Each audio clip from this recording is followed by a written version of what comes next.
Olá, boa noite para todos. Com muita alegria, estamos de volta para o nosso trabalho das sextas-feiras. Que possamos, conforme suplicado na prece, que possamos estabelecer aquela sintonia favorável, produtiva, para que possamos, na noite de hoje, angariar aqueles elementos que possam nos ajudar na grande empreitada do aprendizado. Boa noite para todos os nossos amigos que estão nos acompanhando da internet, companheiros que estão conosco aí alguns já há longo tempo, outros que possam estar acessando pela primeira vez. O nosso trabalho nas sextas-feiras é em torno do estudo do Livro dos Espíritos, que é a obra básica da doutrina espírita. Livro esse que foi editado em Paris no dia 18 de abril de 1857. Eu gostaria de dar boa noite para a Soni. Soni, hoje eu vou ajudá-la, porque você vai estar sem identificação aí no chat. Tá? Okay. Mas aí você conversa com a Cleusa. Não, eu sempre falo, às vezes, que sou eu que estou no salão. É porque ela não vai conseguir identificar o seu nome aí, porque eu tive que entrar de uma outra maneira. Tá bom. Tá legal? Tá bom. Mas a Cleusa nos ajuda. Boa noite, aí. respondendo ao seu cumprimento. Beleza, então vamos lá, vamos ao trabalho. Bom, gente, aqueles que quiserem assistir o vídeo depois, basta acessar o site da FEAC, que fica disponível lá. FEAC, né? FEEAK.org.br. Na seção palestras, tanto de vídeo quanto de áudio, que tem algumas pessoas que gostam de baixar o áudio para escutar nos telefones, nos tablets, né, nos MP4, enfim. Então a gente disponibiliza todos os áudios, tá? Aí você pode fazer até uma playlist para você ouvir de outros equipamentos. Bom, gente, Livro dos Espíritos, nós estamos trabalhando a segunda parte, no capítulo 1º.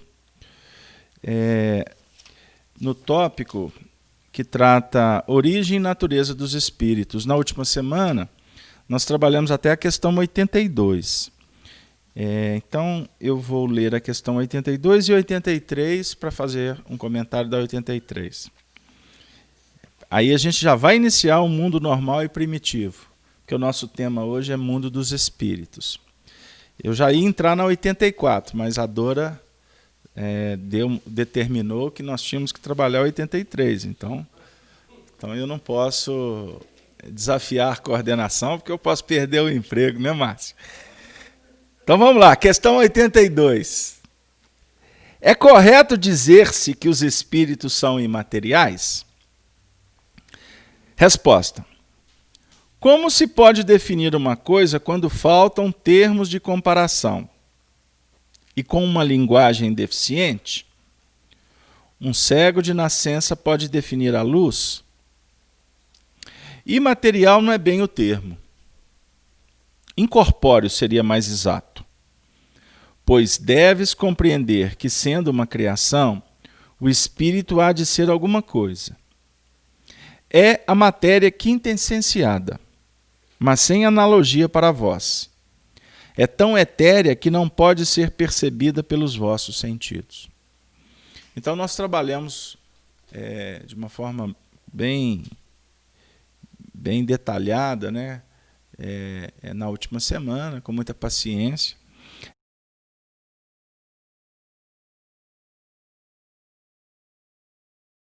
Tu define isso.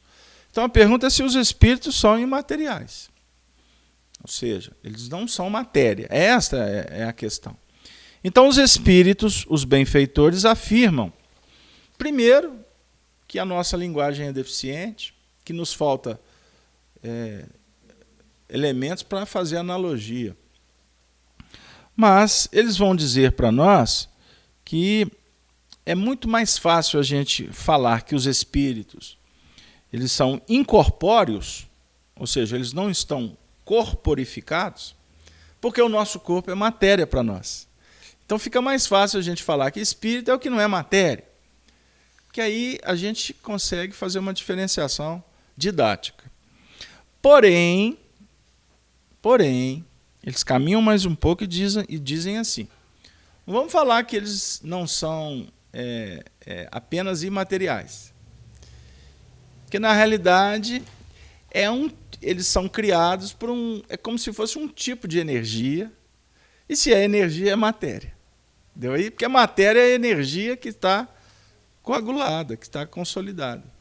Então, eles estão dizendo que é um tipo de energia, é um tipo de matéria quintessenciada, muito sutil, que não temos como assemelhá-la à matéria por nós conhecida.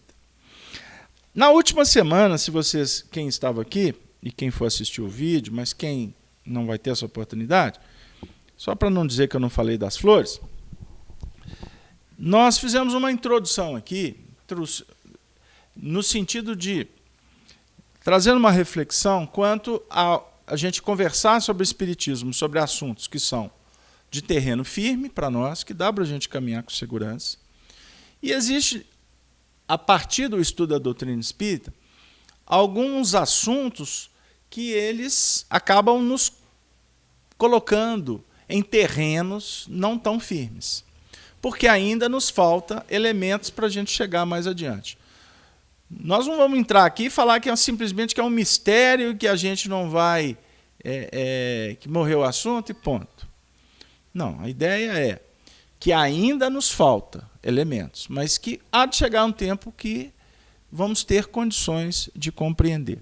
Se em determinados assuntos a gente pode caminhar com insegurança, então não vamos dizer que é proibido caminhar por eles, mas ao perpassá-los, vamos sempre colocar aquela ponta de interrogação e, ao mesmo tempo, até procurar, através da oração, uma intervenção dos espíritos para nos auxiliar, para que a gente possa fazer ilações, para que a gente possa elaborar alguns conceitos, mas não nos prender a eles, porque se nos falta elemento, para que a gente vai ficar preso naquilo que não vai nos trazer tantos benefícios? Apenas para atender uma vã curiosidade? Não é o nosso objetivo.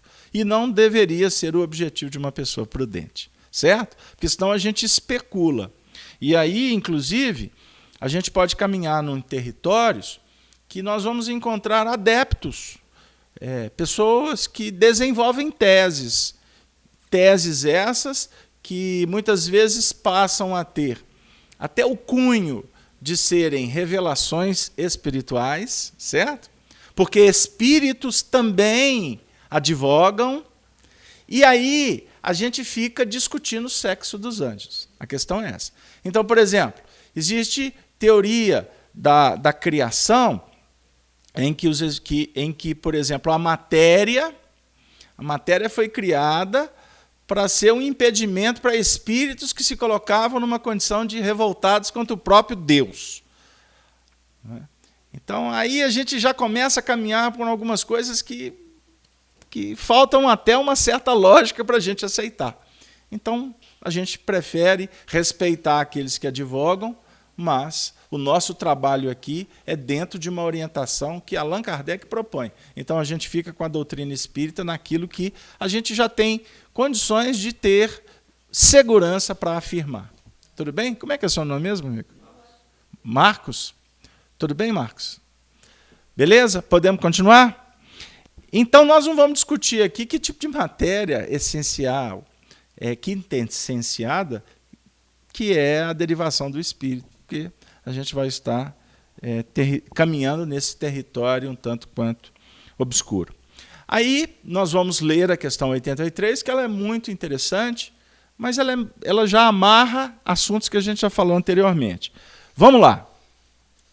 Os espíritos têm fim?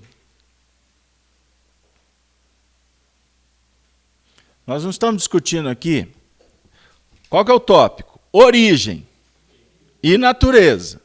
Então, origem, nós estamos, de uma certa forma, refletindo, analisando possibilidades quanto à origem, à criação. Como, quando, onde, aspectos assim que tem a ver com esse nascimento do Espírito, vamos dizer assim. Bom, rapidamente eu posso dizer, principalmente para quem está chegando na doutrina espírita, agora, que o Espírito ele não é criado, né? O Espírito não surge na concepção, por exemplo. No momento da concepção, estará ali iniciando um processo de reencarnação. Certo? Tranquilo aí? Então não é nesses termos. A vida, a encarnação do Espírito inicia sim, naquele momento da concepção. Tá? A reencarnação ela não começa quando o Espírito nasce. Depois de 9 meses, teoricamente, que ele foi gestado. Deu aí? A encarnação começa quando há a concepção. Todo método abortivo, ele está impedindo que a reencarnação prossiga. Porque a reencarnação começou no ato biológico do encontro do espermatozoide com o óvulo. Fechou a questão? Fechou? Alguém em casa pode dizer, não, para mim não fechou. Não, tudo bem. Há controvérsias, há discussões, mas nós, em doutrina espírita, com as informações que os espíritos apresentam para nós, ali inicia a vida. Se tem dias, semanas, meses, que é interrompido esse processo, o espírito que estava vinculado àquele processo, aquele embrião em formação, ele estará se desvinculando. Existe sim, Allan Kardec explica, algumas gestações que são interrompidas em pouco tempo, que não tem vinculação do espírito. Pode acontecer, entendeu? Aí é um processo biológico. Mas, vamos dizer assim, 99,9% está vinculado a um espírito ali. Eu dei esse número de 99,9% para me apertar o parafuso mesmo. Porque você sabe onde que eu quero chegar, não sabe? Sabe? Aonde que eu quero chegar, Márcio?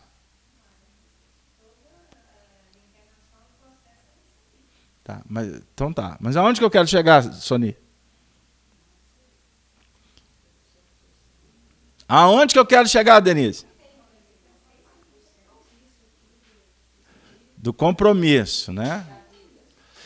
Então eu estou aqui levantando uma bandeira, eu não. O movimento espírita levanta uma bandeira que é uma bandeira que vários segmentos da sociedade também levantam, em defesa da vida. Deu? Então, aborto não faz parte da nossa conversa. Certo? Deu? Nesse ponto, a doutrina é fechada. Não tem discussão. Aborto é assassinato. Deu? Independente da razão. É assassinato. Deu? Sim. Então, toda discussão favorável ao aborto é uma discussão trevosa. É uma discussão que quer favorecer uma série de procedimentos que são, vamos dizer assim, contra o processo natural da vida. Deu aí? Um dia a gente pode conversar mais detalhadamente. Por isso que eu sugiro que vocês estudem o assunto, porque é muito complexo. Mesmo naqueles casos, ponto. Questão 83. Os espíritos têm fim? Os espíritos têm fim, gente? Tanto que a nossa conversa nem acaba, né? Toda sexta-feira, vocês já imaginaram? Estou brincando. Estudar a doutrina espírita não tem fim, não, mas não é nesse sentido. O espírito não tem fim, quer dizer, o espírito morre? Não. A desencarnação é o prosseguimento da vida. Deu aí? Compreende-se que o princípio de onde eles emanam seja eterno. Mas o que perguntamos é se as suas individualidades têm um termo.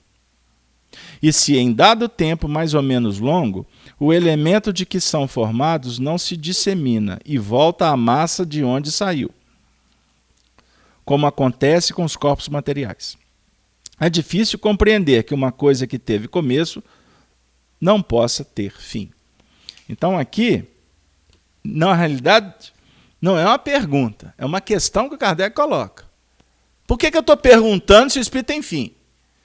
Porque, de uma certa forma, não falou-se que o espírito dimana de uma fonte vital, e etc. Então, um dia, isso não vai acabar, e como a matéria que se transubstancia, que se modifica, ela volta para o pó, ela se desagrega molecularmente, é isso que é mais ou menos o que Kardec está propondo. Aí os espíritos afirmam assim, olha que interessante a resposta. Meu Deus! Exclamação. São obra sua, quer dizer, de Deus. Exatamente como um homem que faz uma máquina. Opa! Jesus querido, vocês me perdoem. Vocês me perdoem, mas assim, olha, a situação está começando a ficar periclitante, Dora. Nós vamos completar 9 anos de FIAC estudando o Livro dos Espíritos, mais 13 de Werner. Eu nunca cometi um erro desse. Eu cometi agora, estou assumindo. 22 anos depois. Quer dizer, a tendência é cometer mais, porque está envelhecendo. Pegou? Eu estou lendo uma questão aqui que os espíritos fizeram com que a página virasse. Espírito nada, aqui eu deixei a página meio errada, eu estou lendo a questão 77. Tem nada a ver. A resposta é a seguinte: há muitas coisas que não compreendeis porque a vossa inteligência é limitada. Mas isso não é a razão para as repelirdes. A criança não compreende tudo o que seu pai compreende, nem o ignorante tudo que compreende o sábio. Dissemos que a existência dos espíritos não tem fim. É tudo quanto podemos dizer por enquanto. Bom, então se eles só podem dizer isso por enquanto, nós vamos mudar logo de questão. Não. Vamos raciocinar de uma forma simples, didático. E disse Deus, haja luz. Primeiro versículo do livro A Gênesis de Moisés. Então Deus é o Criador de todas as coisas. Quando ele disse Deus, haja luz, a luz se fez. A luz, o Espírito, a luz, a vida, a luz, a matéria, como queira. Ou seja, o princípio de tudo dimana do Criador, que é a inteligência e a causa primária de todas as coisas. Então, Deus não tem princípio. Deus é eterno. Ele não tem princípio e não tem fim. O tempo é um recurso didático que Deus usa para que a gente aprenda, para que a gente se dinamize no espaço. Então a gente vai ter uma relação espaço e tempo. Para Deus, o tempo é o eterno. Por isso que ele está em toda parte. Ele sabe de tudo. Ele está acima das questões didáticas nossa, de evolução. Só que o espírito que somos nós, fomos criados por ele. Então nós temos um princípio e ele não tem. Pegou lá? Ele é eterno, então ele não tem princípio nem fim. Ele criou o espírito para ser imortal. Ele não criou o espírito para ter prazo de validade. Hein, Dora? O que tem prazo de validade? Tudo na evolução nossa tem prazo de validade. Sabia? Prazo de validade, eu quero didaticamente dizer que existem ciclos de. de aprendizado. Então você ganhou um presente. esse presente tem um tempo. Depois esse presente virou um presente em outras mãos. Porque você vai ganhar outro presente. Pegou? O presente é o trabalho, o presente é a oportunidade, o presente é a oportunidade. Pegaram lá? A dinâmica da vida é extraordinária. O corpo nosso, ele tem um prazo de validade. Eu não estou falando que o meu está se encerrando.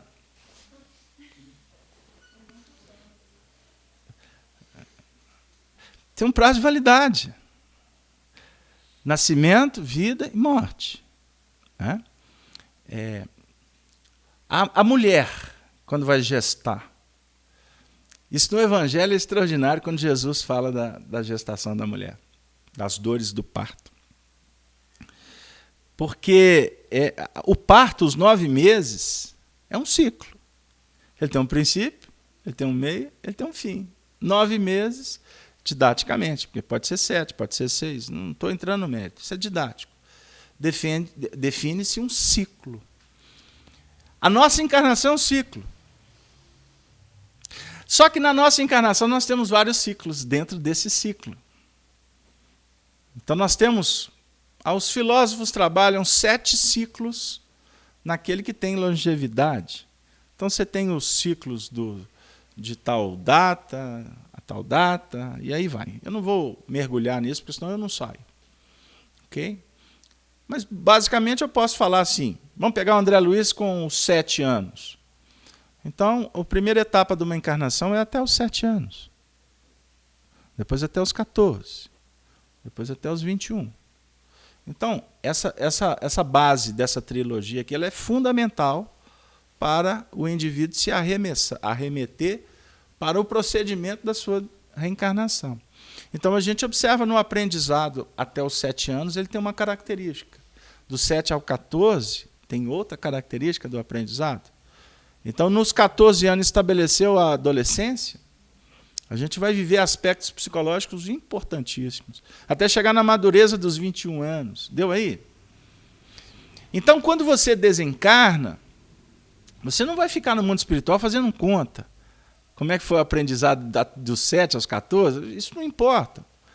Importa para a desenvoltura nossa no aprendizado do contexto geral, da encarnação. Deu aí? Isso é importante a gente entender. Então, uma relação é a 2, né? Não é isso? Não tem relação um com um. Ou melhor, relação única. É uma relação a 2. Você, na sua encarnação, tem várias relações. Cada relação, cada envolvimento com corações, com pessoas, tem uma conotação, não é verdade? Então vamos falar, por exemplo, daquela relação que pode caracterizar uma relação principal de um ser.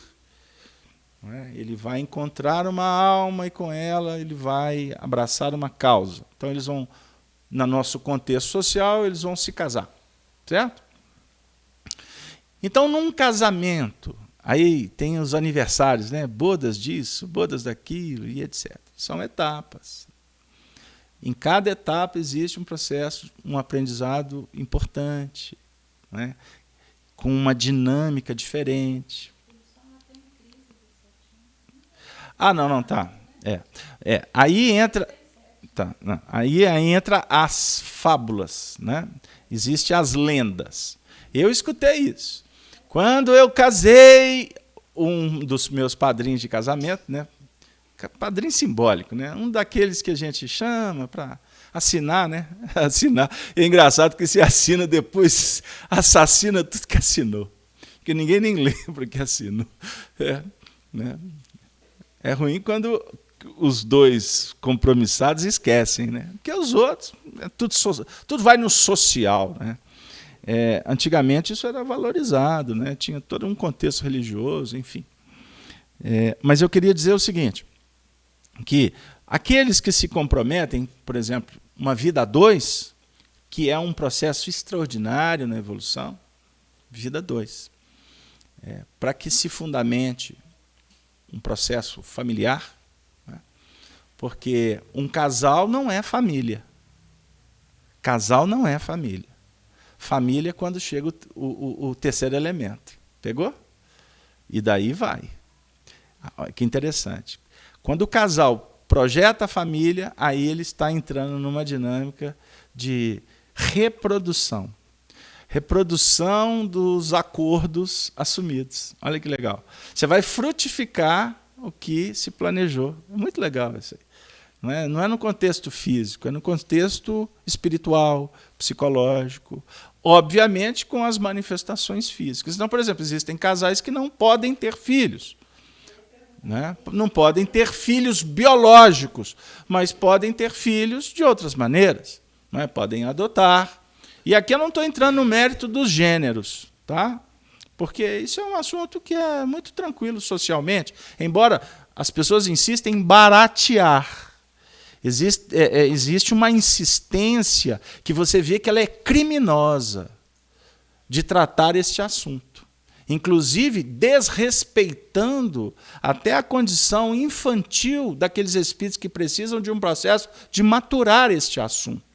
Então, quando se fala da questão de gênero nas escolas para criança, isso é um ato criminoso de quem defende. Criminoso. E não tenham dúvida de que existem mentes inteligentíssimas que com interesses vis por trás disso.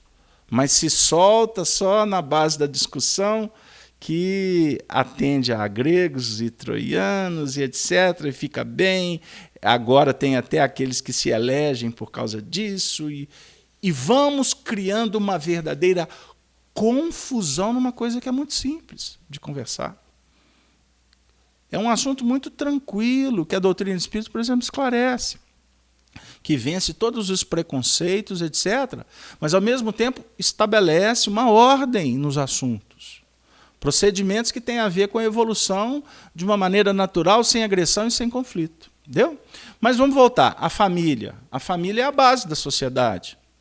Então, observem que muitos desses assuntos que são tratados por mentes desavisadas e irresponsáveis, na realidade objetivam é criar confusão e desagregar o núcleo familiar. Em nome, muitas vezes, da liberdade, que tem muito mais uma característica de libertinagem e por aí vai. Não é? Muitas vezes em falar em assumir posturas, e ser mais isso e ser mais aquilo, porque temos que vencer uma série de procedimentos, e isso causa uma confusão tão grande que estabelece um desrespeito total das engrenagens sociais. É o problema que se vive aí hoje. Desrespeito. Por quê? O desrespeito ele foi favorecido numa série de procedimentos pela mídia, pelos modismos, etc., pelos movimentos que aconteceram na década de 60, de 70, e etc., etc., etc. E hoje é complexo você conversar, você analisar determinados comportamentos em família em que o pai não é respeitado, que a mãe é ridicularizada pelos filhos, muitas vezes socialmente. As brincadeiras são tão interessantes e você vê um verdadeiro jogo de crianças, de adolescentes disputando espaço, onde deveriam ter um posicionamento de pai e de mãe perante filhos. Perante filhos. Não é? Eu escutei um depoimento de uma pessoa ontem. Eu estava com os meus filhos e a gente estava na brincadeira, né? E tinha uma senhora com a gente e tal. E ela viu que eu estava conversando com meu filho, orientando, e ela brincou assim, dizendo, já vi que você é um pai bravo. Aí eu falei assim, não, eu não sou um pai bravo. Eu sou um educador que tem os meus métodos. Não, porque isso não é comum. Porque hoje em dia os pais tratam os filhos muito mais como amiguinhos do que como filhos. Eu falei assim, olha, a senhora me desculpa, eu não posso entrar no mérito, eu não posso discutir esse assunto. Lá em casa eu procuro exercer um papel de pai. Eu tento ser, de alguma forma, capengamente um exemplo para os meus filhos. Ah, é mesmo, porque não pode ser pai bravo, tem que ser um pai referência. Eu falei assim, não, eu concordo com a senhora. Essa história de bravo é só uma brincadeira entre nós aqui, etc. Mas você precisa de entender o valor da energia. A energia, é necessário falar sobre disciplinas.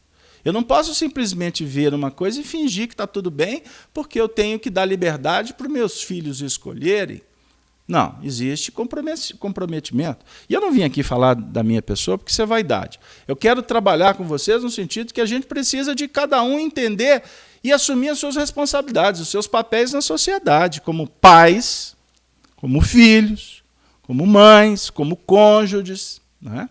Como irmãos, como cunhado, como genro, como vizinho. Você tem uma relação com seu vizinho, não é, Márcio? Mas a Márcia é Márcia. Né? Márcia, então. Então, Márcia, então. Eu não tenho dúvida, porque nós estamos aqui procurando entender o Evangelho de Jesus e colocá-lo em prática. Como que nós vamos colocar o Evangelho em prática? Favorecendo a qualidade nas nossas relações, em todos os sentidos. Agora, eu estava falando de prazo de validade, né, de ciclo, né? Então você tem o seu vizinho que você vai... Aquele vizinho que você talvez conviveu com ele 20 anos, mas existem vizinhos que vão morar ali na sua adjacência ali da sua casa ali, alguns meses. Tem alguns que vão flutuar, você vai ver uma vez, 2 vezes e acabou. Isso é na nossa vida. Então observem bem como que o tempo todo nós estamos sendo convidados para compreender esse mecanismo do aprendizado, valorizando, assumindo a responsabilidade e investindo. Você tem que investir. Você tem que investir para viver cada momento, é o que o poeta afirma, né? Como se não houvesse outro. Não é? Então não deixe de ser educado.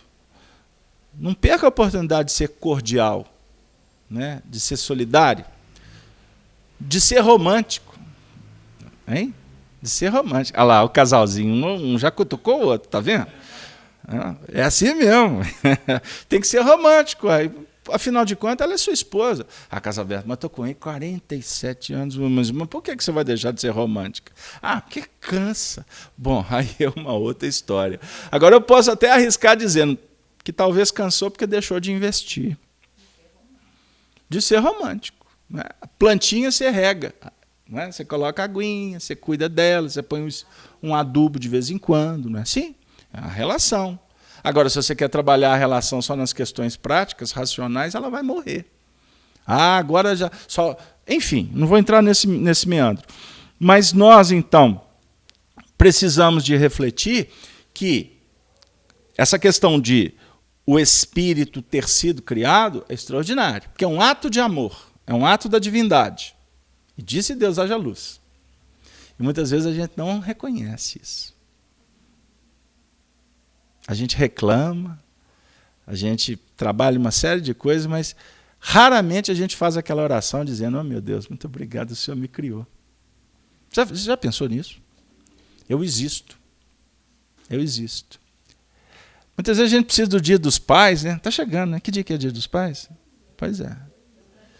Que dia que é o Dia dos Pais, você sabe? De 14?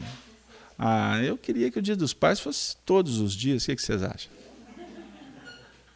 Para ganhar presente? Não. Porque todos os dias são Dia dos Pais, todos os dias são Dia das Mães, mas é dia 14. Mas é porque a gente tem essas comemorações, são didáticas. Exatamente para reforçar. Né? Como o Natal, vamos lembrar do nascimento de Jesus. Ah, Jesus nasceu dia 24 de dezembro. Não, ele nasceu foi em abril. Mas é uma série de questões que foram adotadas para a gente fixar e universalizar. Então, naquele dia que é de Jesus, o aniversariante tem que ser lembrado, cultuado, admirado, reconhecido. Mas o aniversário de Jesus deveria ser todos os dias, Dia das Mães, enfim. Mas essas comemorações, elas têm um efeito muito importante para a gente. Porque no dia, se fosse todos os dias, nem todo dia dá para almoçar com o papai, né? Ah, mas no Dia dos Pais o indivíduo atravessa a cidade, ele deixa o Facebook e ele vai lá almoçar com o papai, que está há 6 meses no asilo esquecido. Costuma acontecer. Existem pessoas que atravessam o estado, né, o país, para visitar os seus pais. Então, isso é de um valor extraordinário. Agora, nós poderíamos reconhecer mais os nossos pais, honrando eles. Né? Então, isso é uma reflexão que faz parte das nossas obrigações e que poderiam de uma certa forma, nos estimular a sermos mais felizes, porque a gente pode estar com problemas conscienciais por não observar a importância de se valorizar o pai. E você sabe que quando eu costumo dizer, né, para brincar com esse povo, que eles estão muito sérios hoje na sexta-feira, todo mundo cansado, trabalharam a semana toda. Eu costumo dizer que muitas vezes, quando as coisas batem no bolso da gente, a gente sente, né? Muitas vezes a gente, para reconhecer um pai, infelizmente, a gente tem que passar por algumas dificuldades, que em algumas vezes até despedir dele, né? Porque ele está indo embora para o mundo espiritual. Aí naquele momento ali, a gente começa a ter a oportunidade de ver que a gente jogou as oportunidades fora de ter curtido mais o papai. Né? Mas costuma isso também doer no bolso, quando a gente começa a ser maltratado pelo filho. Né? A gente começa a observar que que você faz, doa, entrega, mas o filho não responde. Aí isso começa a machucar. Aí, de alguma sorte, costuma um passarinho verde. Vou falar espírito não, né? E nem vou falar de alguém que fica cobrando, exigindo. Mas vamos falar de um passarinho verde. Né? Um passarinho verde. Por que ele é verde, eu não sei. Não tem nada a ver com arara, com papagaio, nada a ver. Mas talvez o verde aqui é da esperança, né? O verde da esperança. Então o passarinho verde, ele começa a cantarolar no nosso ouvido, aí ele costuma dizer assim, de uma forma muito sutil: pois é, né? A história está se repetindo, né, filhinho? Porque o que tu está sofrendo aqui foi exatamente o que tu fez com seu pai. Então, as histórias assim. Nem sempre. O indivíduo cuidou do pai, mas não vai ter a resposta do filho. São injunções que a lei da reencarnação vai explicar. Eu só quero dizer, de uma forma bem superficial, mas numa linha muito direta, que a vida ensina, que a vida aponta, que a vida ela lança sinais, e eu gosto muito dessa imagem. A vida o tempo todo está lançando sinais. Quando bate e machuca, como nós somos frágeis, ignorantes ainda, como nós temos ainda algumas dificuldades, está longe, né, a mesa, como nós temos dificuldade, somos frágeis, incipientes, oscilamos muito, psicológica e espiritualmente falando, a nossa tendência não é verificar o ensinamento. O sinal vem, bate, e a gente sai para fugir de uma forma espetaculosa, e a gente fica fera nisso. Nós começamos a ficar campeões de como driblar para não enfrentar a realidade. Ou então a gente se rebela, briga, ou então, enfim, existe N mecanismos escapistas. Jesus, quando a luz dele começa a se manifestar na nossa intimidade, porque a gente, ou pela dor que estamos sentindo, que ele vem nos atender, ou pela nossa movimentação em procurá-lo para aprender com ele, essa é a luz do Cristo que eu estou dizendo. Não estou falando do Espírito Jesus. Eu estou falando da luz, da dinâmica, do amor, da grandiosidade da proposta dele, da essência que ele promove. Então, quando essa luz começa a se apresentar, e a gente vai verificando o tanto que ele é, ou que essa luz é misericordiosa, a gente automaticamente tem um movimento de se sensibilizar e começar a observar que a gente poderia fazer igual. E quando você começa a operar no bem, porque é o bem que ele promove, nós vamos vendo as consequências de operar no bem. Porque tudo que antes era treva, começa a se apresentar para nós como oportunidades. Não é? O problema que existe na mesa para a gente resolver, ele só está ali porque você tem condição de resolvê-lo. Não tem dúvida. Senão ele não tinha batido na sua porta, não. Não tinha batido. Agora, para resolvê-lo, você precisa de sabedoria. Você precisa se esforçar. Ontem eu estive lá no Glaxo, aliás, o tema foi esse. Esforço e perseverança. Se esforçar, mas não se esforçar mais ou menos. Se esforçar sempre. Perseverança. Entendeu? Você sabe que a trilogia de Pestalozzi, professor de Allan Kardec lá em Verdun, era uma trilogia que ele aplicava para os alunos. Era trabalho, solidariedade e perseverança. Trabalho, solidariedade e perseverança. Tudo na vida, se você aplicar essa trilogia, você tem tudo para se dar bem. Trabalhar, básico. Todos os sentidos. Solidariedade. Você não trabalha sozinho. Compartilhar. E perseverança. Ir até o fim. Alguém em casa está falando assim, mas Kardec falou foi outra coisa. Kardec, mas ele era discípulo dele. Kardec falou que era trabalho, solidariedade e tolerância. Então eu vou explicar para esse amigo que está em casa. Ele mudou a perseverança para a tolerância porque ele estava no meio de religiosos. Ele estava no meio de intelectuais. Então, se não tiver tolerância, meu amigo, né, não dá liga. Mas a essência da perseverança, ela tem tudo a ver com as nossas vitórias sobre nós mesmos, sobre os desafios da vida. E aí a gente pode até dizer o seguinte, que inclusive o problema ele tem prazo de validade também. Entendeu? Não são ciclos? Então, existem ciclos na sua vida, na minha, que são ciclos interessantes. Tem um ciclo que é um ciclo... Tem um ciclo que é o ciclo do romantismo, tem aquele ciclo das ilusões, tem o ciclo do trabalho, tem ciclos assim de sacrifício, não é? A mamãe ficou doente, quem vai cuidar é você. São anos, muitas vezes, tendo que trocar a fralda, né? Tendo que ajudar, levar para a higiene. Quantas pessoas estão em casa vivendo isso? Nós temos tarefeiros da FIAC que foram obrigados a se afastar da tarefa para tratar, para cuidar de parentes que estão adoentados. E muitas vezes fazem isso com dor no coração, né? E alguns estão em casa nos acompanhando. E fazem depoimentos para nós assim, comoventes. E sempre ouviram de minha parte.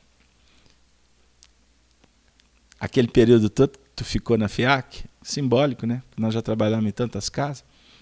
Eu sempre disse assim, esse período que você ficou aqui na casa de Jesus, com Allan Kardec, você estava tendo várias atividades, mas todas elas estavam sendo um laboratório para que você se preparasse para enfrentar a sua tarefa.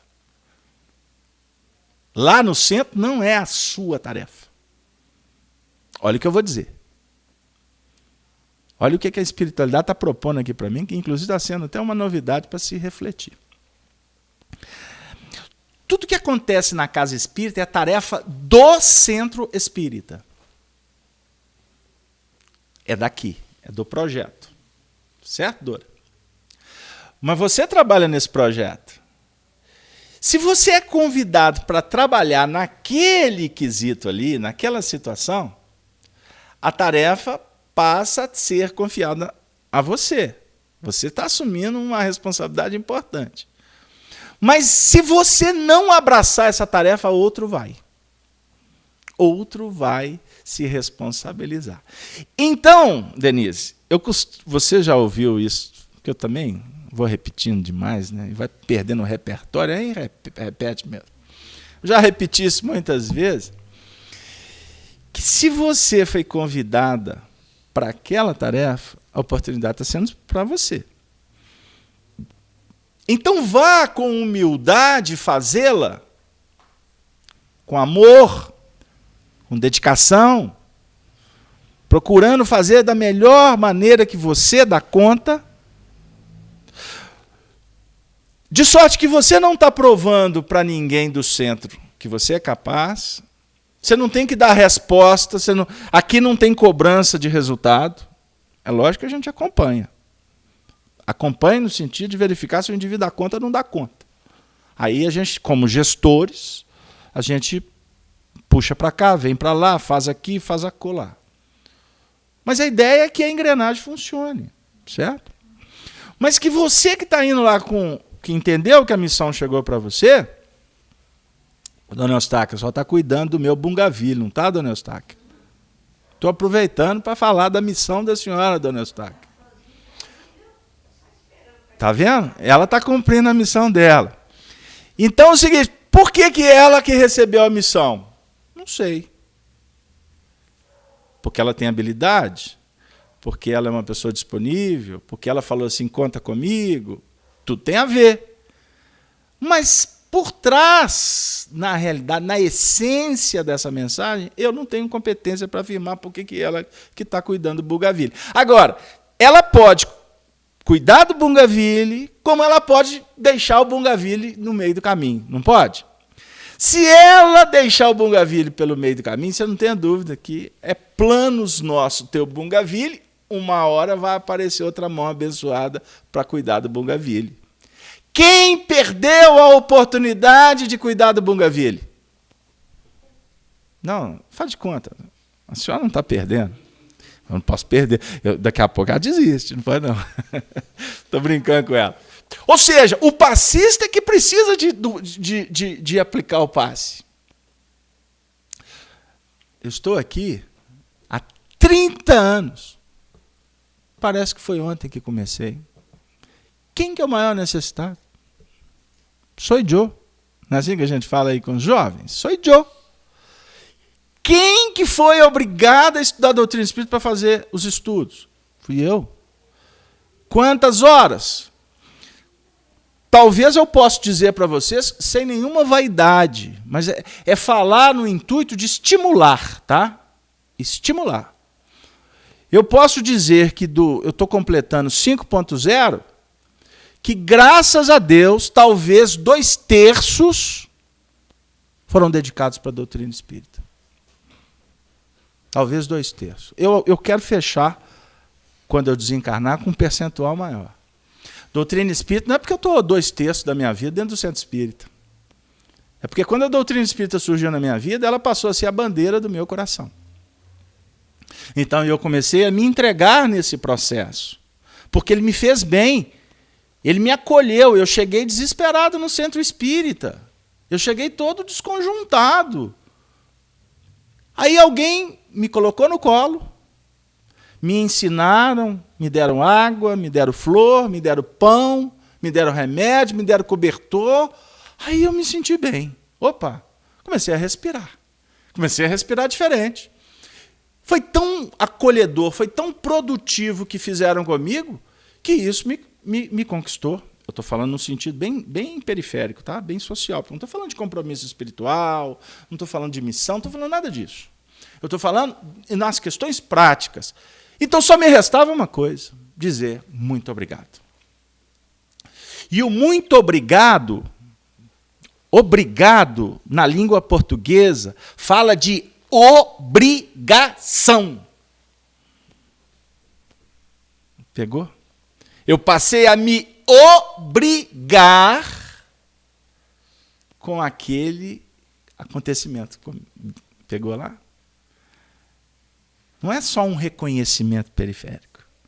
Passou a ser um lema. Então eu comecei a me obrigar a fazer o mesmo, porque foi muito bom. E eu fui verificando que muitas pessoas sofriam. Por que não oferecer o mesmo?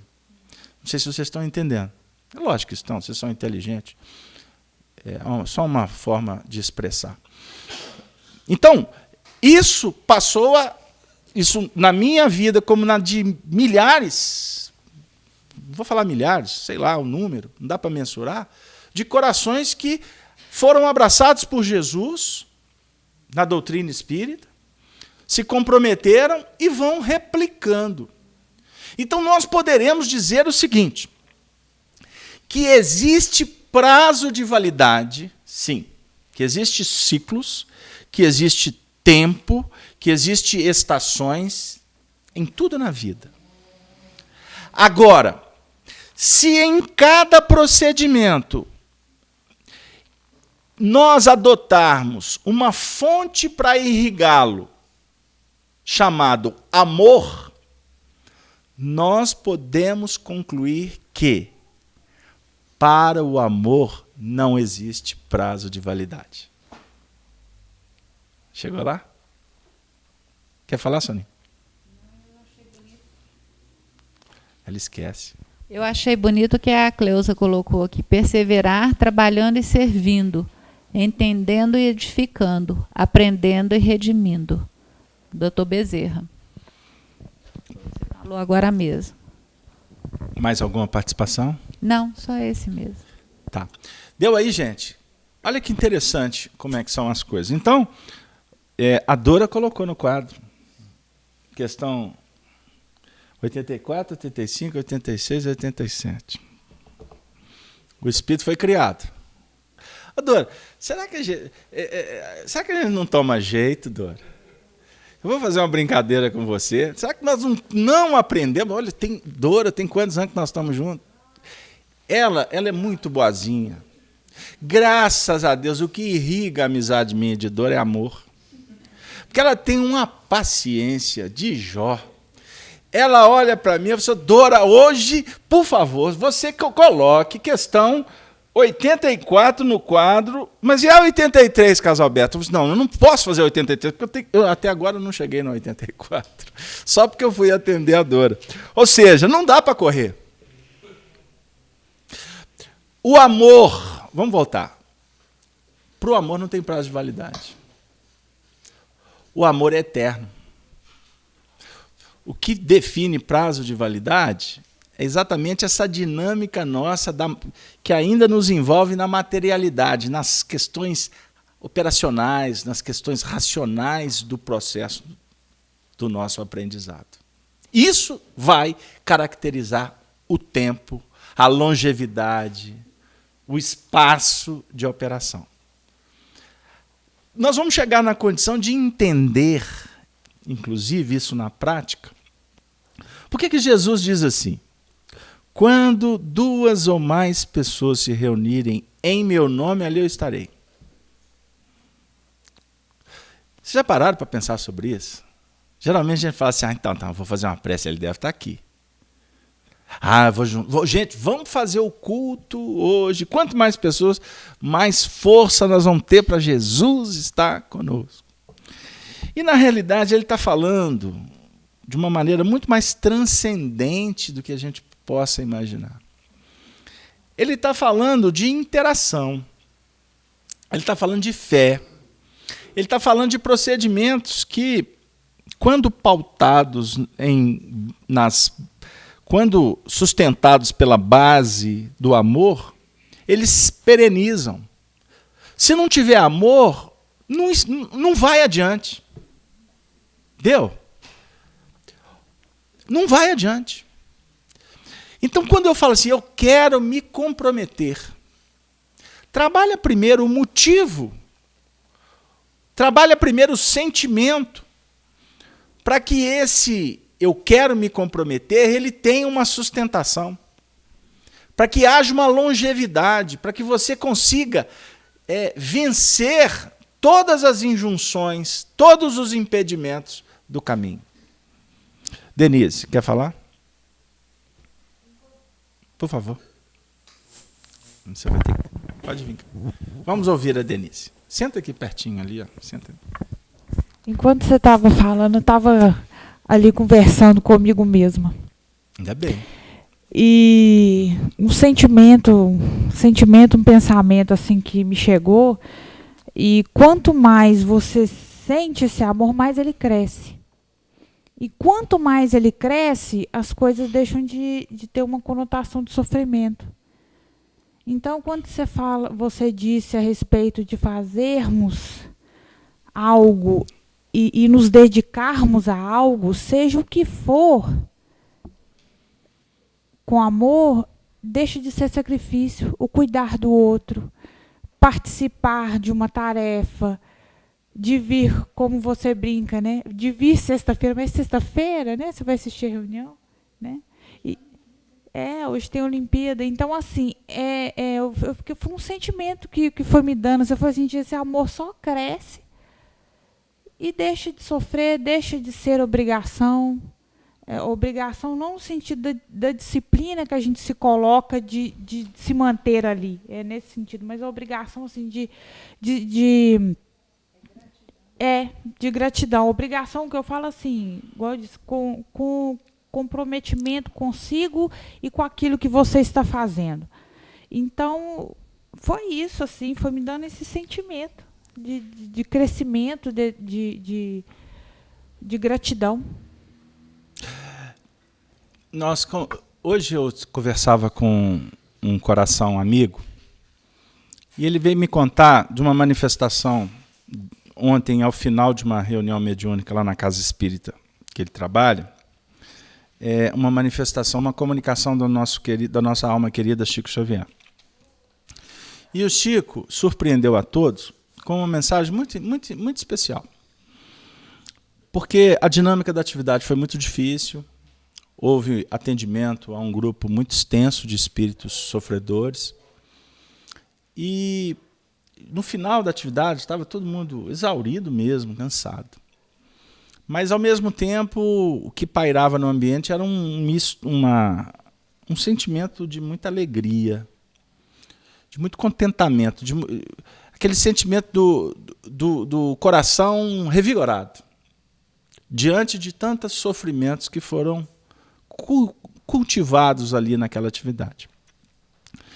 Então o Chico veio estimular o grupo e no final ele disse assim, que todos estavam se sentindo muito bem, muito felizes, inclusive eles no mundo espiritual, e que o bem-estar, por ter proporcionado o consolo, a esperança, ou seja, numa dinâmica operacional de amor, trazia para todos um bem-estar inenarrável. Aí ele disse assim, e se nós formos analisar,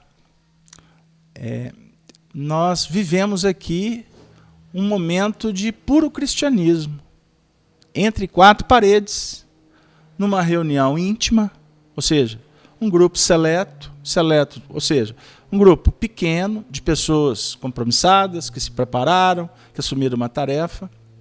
E ali, aquele grupo, dentro daquela simplicidade, o Chico narrou, espargiu uma intensidade de luz naquela região que foi uma coisa absurda.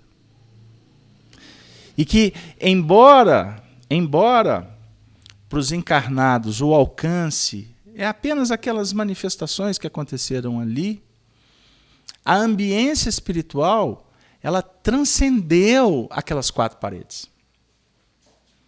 Então nós temos aqui quatro pessoas aqui nesse grupo que participamos de uma reunião mediúnica. Então a gente sabe, né? Talvez, não sei se vocês têm experiência, a gente sabe como que isso acontece. Você falou sobre o amor, sobre o motivo, sobre o incentivo. Aí vocês se recordaram que hoje, estamos aqui numa reunião de sexta-feira, aí a Sony lembrou. E agora está havendo a cerimônia da abertura das Olimpíadas. Quantos milhões de pessoas que nesse momento estão assistindo o evento? Que é um evento que unifica, que globaliza, não tem dúvida da importância social, da importância econômica, da importância espiritual, psicológica, que um evento como esse oportuniza. Embora os idealizadores nem sempre, na maioria, não tenham alcance disso, pensam só no bem-estar pessoal. Mas isso não nos interessa. O que interessa para nós é o fenômeno. O fenômeno está acontecendo. Agora, na hora que vocês falaram, a imagem veio aqui e eu vou dividir com vocês. Trabalhar com o Evangelho, com a espiritualidade, nós podemos usar esta imagem. Enquanto milhões, para não dizer bilhões, não, para não dizer, não. Nós vamos tirar os milhões. Nós vamos falar que enquanto bilhões de pessoas estão assistindo agora este fenômeno, existem pouquíssimos, que são aqueles que sustentam a pira.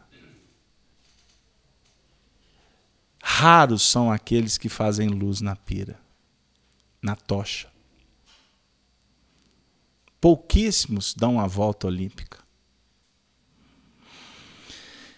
Enquanto bilhões estão expectantes de assistir à festa do Evangelho, pouquíssimos trabalham para preparar a festa. Raros são os convidados para a festa. Muitos são os convidados.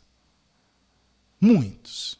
Para não dizer, não, muitos são os convidados, não posso dizer que são todos. Nesse contexto não são todos. Quando Jesus fala assim, vinde a mim todos, é uma história. Aqui o contexto é outro. Muitos são os convidados, porque nem todos podem ser convidados. O indivíduo que está cometendo um crime agora, ele não pode ser convidado. Ele não está pronto. Entendeu? Ele não tem a veste para entrar no banquete. O indivíduo que está completamente embotado, enfermo, ele não pode ser convidado. Ele tem que ser tratado primeiro. Deu aí? Quem não está nem aí, não pode ser convidado. Para que você vai convidar um indivíduo que não... Você vai fazer uma festa especial na sua casa. Eu comentei isso hoje, por sinal. Você vê como é que os espíritos preparam o campo mental nosso para a reunião. Eu comentei isso hoje com um coração querido. Quando você faz uma festa na sua casa, você vai convidar pessoas especiais para o seu coração, não é? Para adentrar o seu endereço, a sua casa, o seu ambiente íntimo. Você não vai chamar qualquer pessoa para ir, certo? E mesmo assim, você convida. E alguns que vão frequentar essa festa não se fazem dignos do convite. Chegam, exigem, querem mais. Na hora que termina o banquete, e o banquete, por exemplo, lá em casa é que suco, pãozinho. Só fica parecendo que é banquete. Não. Eu estou brincando aqui. O banquete é no sentido da harmonia e da fraternidade. É nesse contexto. O indivíduo sai do banquete, no dia seguinte ele vai falar mal. Vai falar que o banquete foi mal organizado, que você é pão duro, que só colocou que suco e pão de queijo lá. É porque tem que ter pão de queijo, festa de mineiro, né? Aí vai falar que o pão de queijo estava duro, que o quisuco estava quente, né? E você custou, olha, ficou o ano todo para juntar dinheiro para comprar pão de queijo para aquela turma toda. Hein? Ele vai falar que você é amarrado, que você... Eu estou dizendo que a dinâmica da vida é complexa. Ela é complexa. Então, observem bem, eu não tenho dúvida de que o fenômeno das Olimpíadas tirou muita gente aqui hoje. Aliás, o trânsito ficou caótico. Está tendo jogo lá, uma série de coisas aí. Não vem ao caso.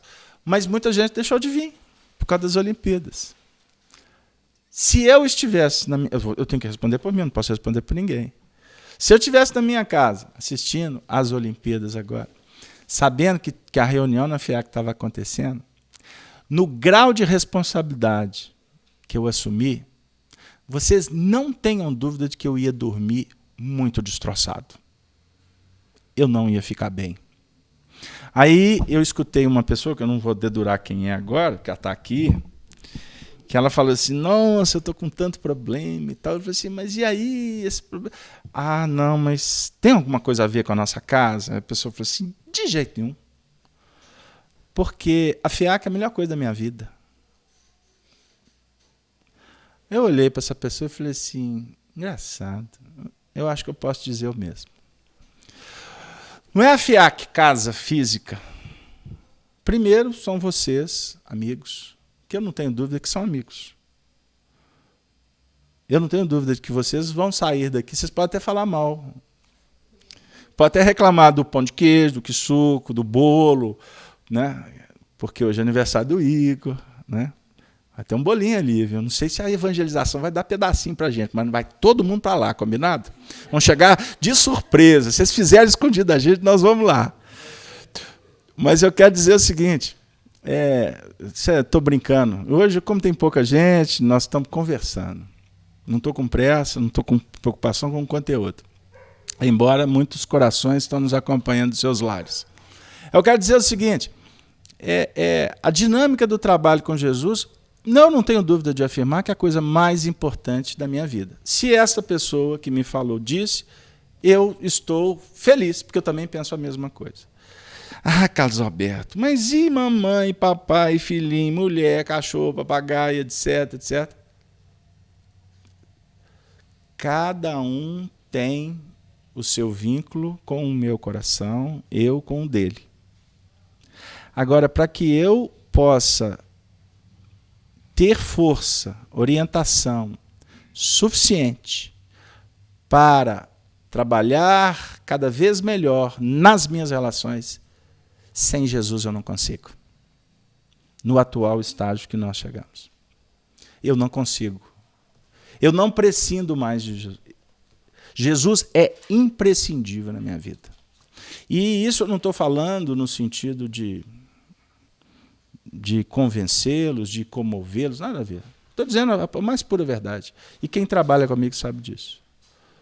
Um amigo perguntou assim, aqui, isso tem pouco tempo, falou assim, no dia da reunião vai ser meu aniversário, o que eu faço? Eu falei assim, comemora seu aniversário. Não, mas o povo quer fazer uma festa lá em casa, eu não sei como é que eu faço, porque eu tenho reunião, etc, etc. O que você acha? Eu falei assim, estou fora. Ele falou assim, mas que é isso, Carlos Alberto? Eu preciso de um conselho. Eu falei assim, se fosse bom, eu ia vender, e esse conselho aí era R$2.000. Não, estou brincando, Carlos Alberto. Fala a verdade, o que eu faço? Eu falei assim, não vou opinar. Mas e se fosse o seu aniversário? Eu falei assim, aí você agarrou. Aí complicou. Por quê? Porque no meu aniversário, se querem comemorar o meu aniversário, é depois da reunião. Porque durante a reunião, na hora da reunião, ninguém vai comemorar meu aniversário. A não ser que venham comemorar o meu aniversário aqui na FEAC. Porque para me tirar da reunião tem que ter um motivo muito importante. Eu brinco com o pessoal, médico marca consulta comigo 2 horas antes da reunião? Jamais. Porque a maioria dos médicos que eu vou, eles me atendem sempre atrasados. Eu já sei que eu vou chegar atrasado na reunião, correndo o risco de enfrentar um trânsito caótico. Ou seja, o risco de não chegar a tempo da reunião é muito importante. Então, eu prefiro deixar a consulta para o dia seguinte. A não ser que o coração esteja quase parando, né? Aí também tem que ter bom senso. Pegaram lá, gente, o que eu quero dizer? Vamos trazer de volta para os nossos compromissos. Eu falei muito de mim. Perdi todos os créditos hoje. Em tudo, se não houver amor, e a reunião, para mim, ela é a base para o meu amor, para o meu sentimento, para a minha inteligência, para a minha habilidade. O contato com os benfeitores, eles se fazem, na minha concepção, pelo compromisso que eu assumi com eles. Então, vai ter momentos que eu não vou dar conta, vai ter momentos que eu vou ser impedido. Isso faz parte do processo.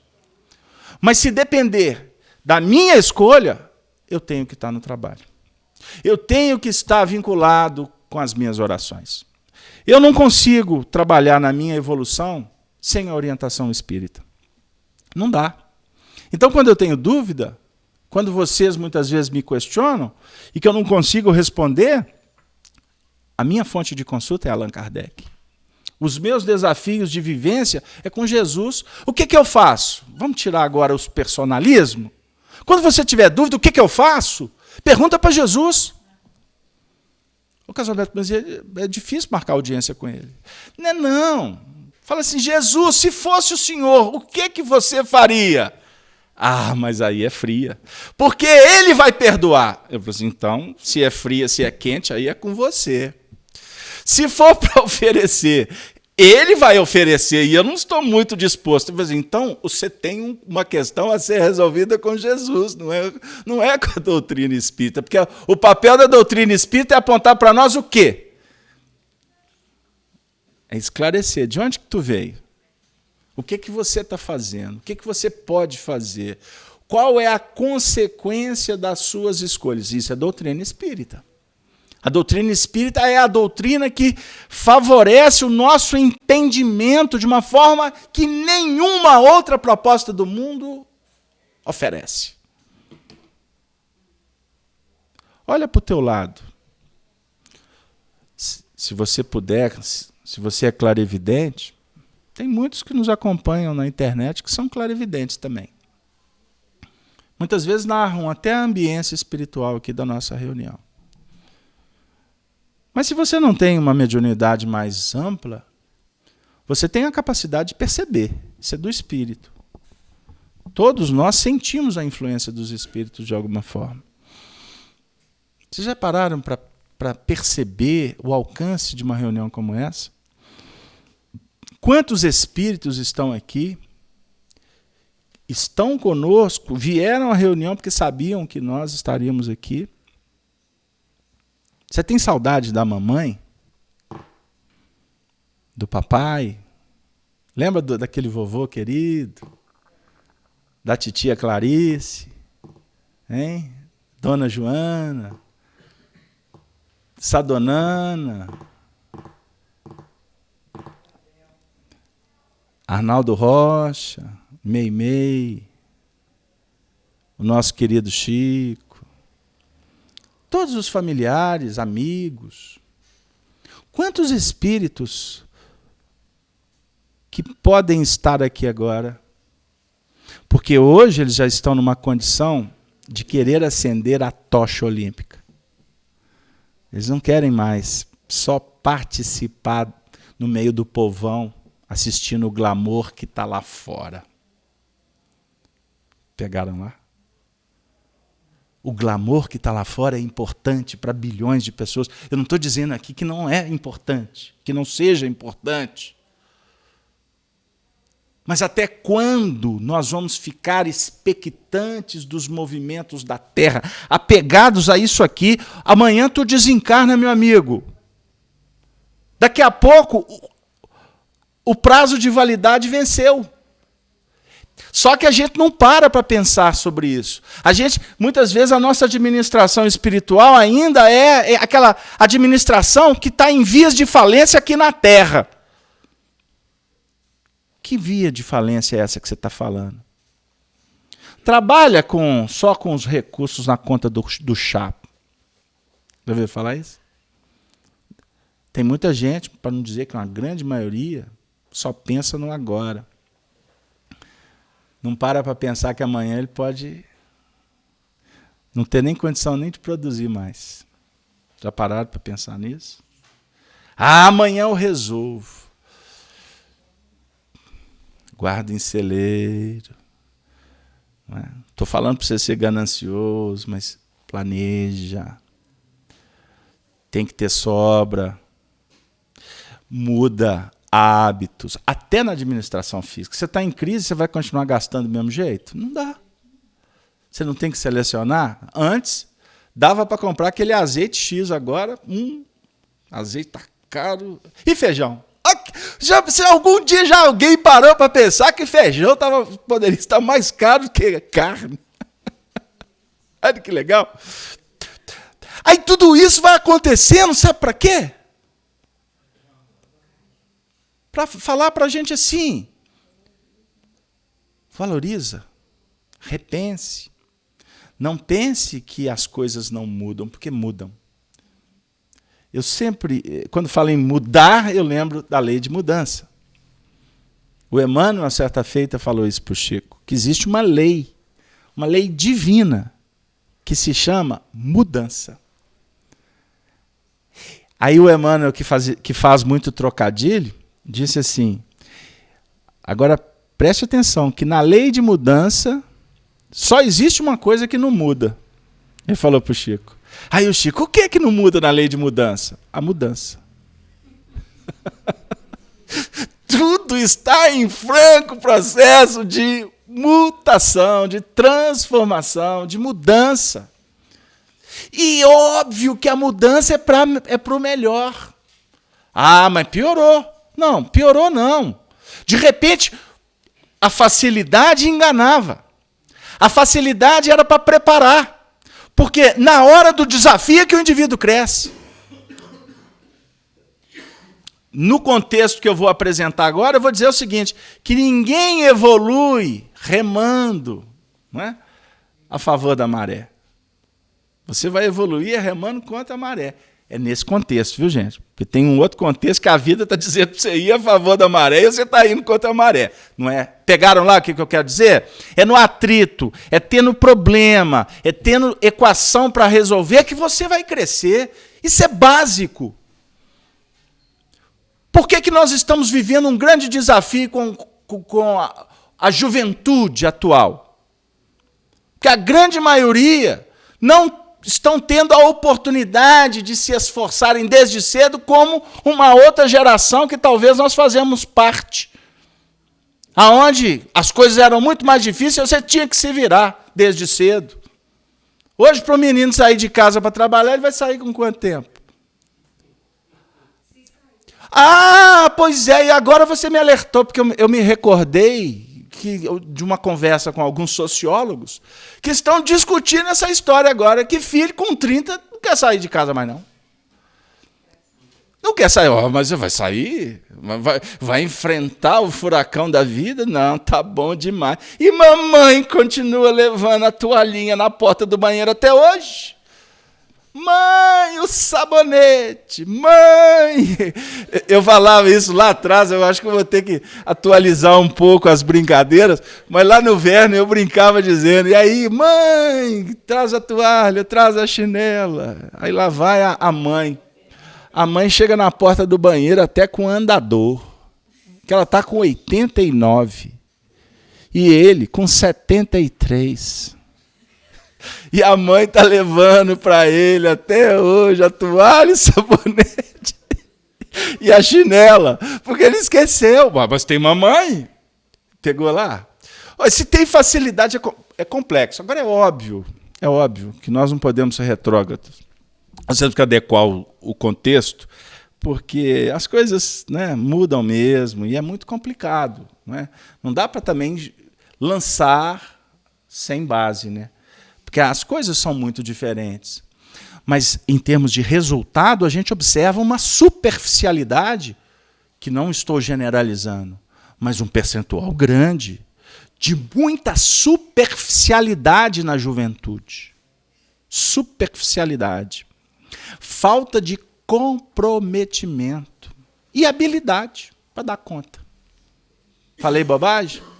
Não estou generalizando, porque estamos diante também de uma juventude muito capaz intelectualmente, com uma capacidade de percepção assim, muito, muito intensa, uma abrangência, multidisciplinas, multitarefas, que num outro momento era diferente. Então a gente observa, obviamente, que tem os prós e tem os contras, né? Então, nós estamos lidando com os contra e estamos tendo a oportunidade de aprender com esses contras.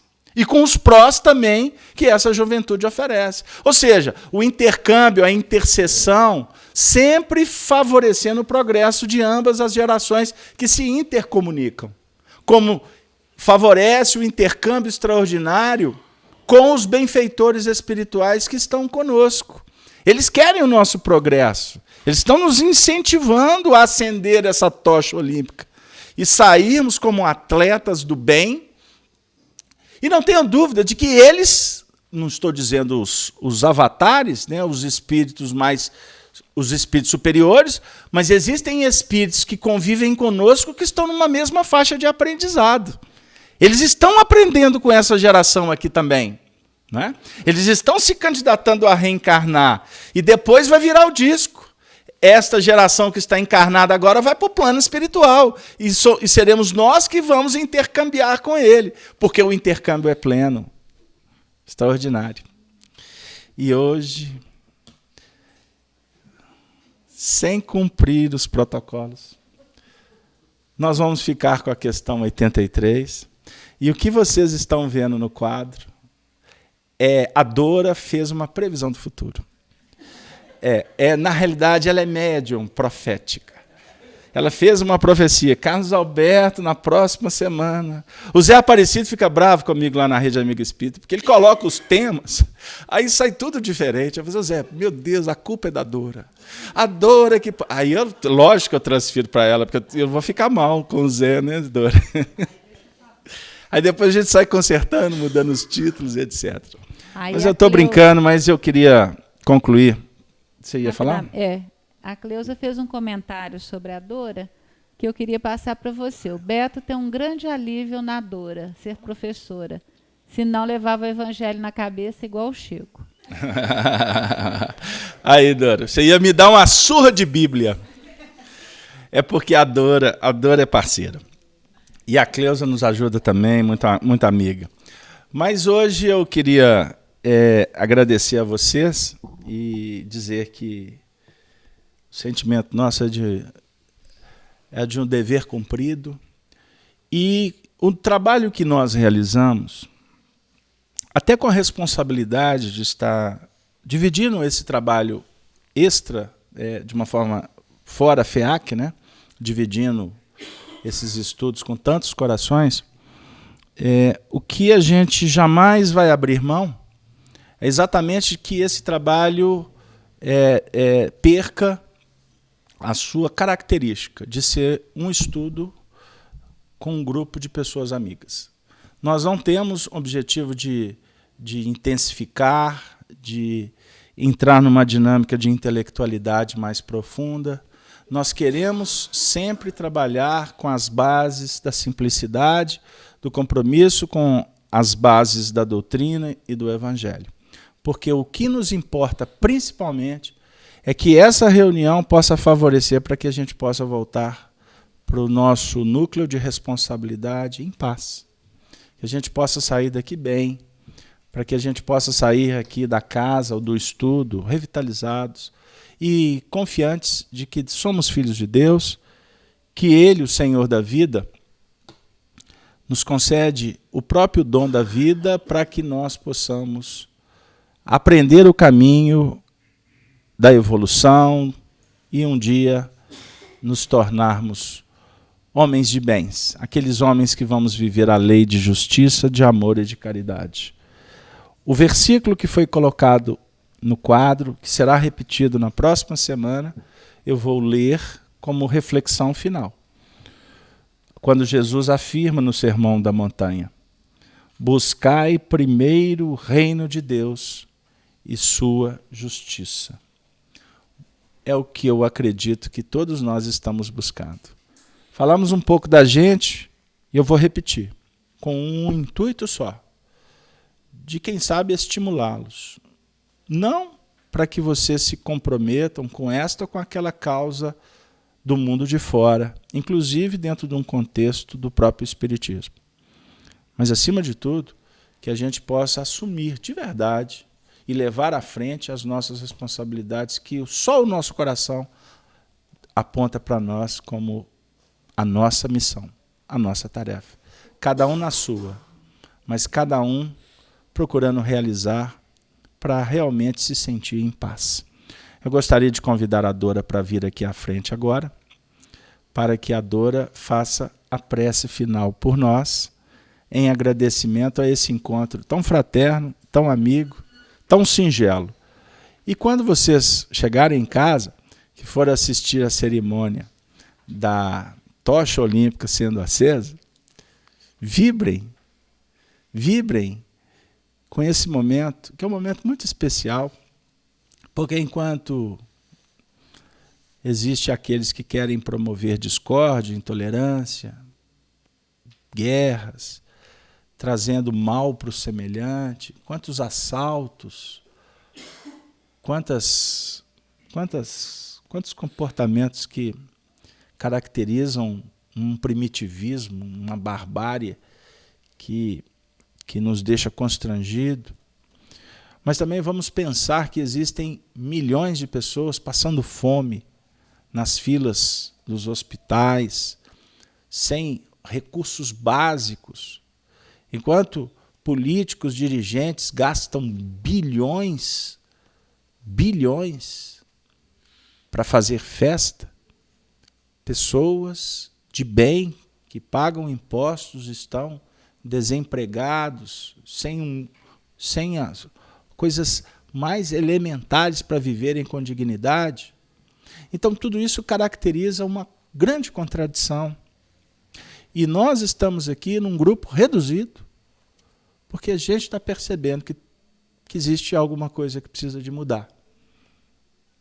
E antes da gente querer julgar, criticar o mundo lá de fora, vamos compreendê-los, vamos entender que cada um está no seu processo.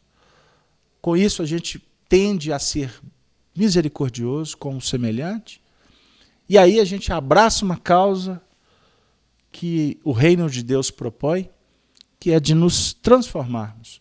Porque quando um indivíduo se soergue, quando ele se desperta, quando ele passa a agir acima da multidão, ele se desvincula da multidão, ele passa a ser indivíduo. Multidão não é indivíduo. Multidão não é ajuntamento de indivíduo. Multidão é multidão, tanto que ela não pensa. Ela vai no ramerrão do modismo. Agora, o indivíduo é aquele que está se conscientizando da sua realidade como um ser que tem uma missão num grande projeto. E esse projeto também envolve atender a multidão, oferecer luz para a multidão que ainda não tem condição de levantar a tocha olímpica. Pegaram lá? Que Deus nos abençoe, tenham todos um excelente final de semana, e na próxima semana, se Deus quiser, nós vamos ser mais disciplinados, ainda mais agora que a Dora vai fazer a prece, e a gente vai realmente cumprir a nossa missão com a questão 84. Viu, Dora? Muito obrigado a todos. Boa noite. Ela é uma parceira, vou repetir.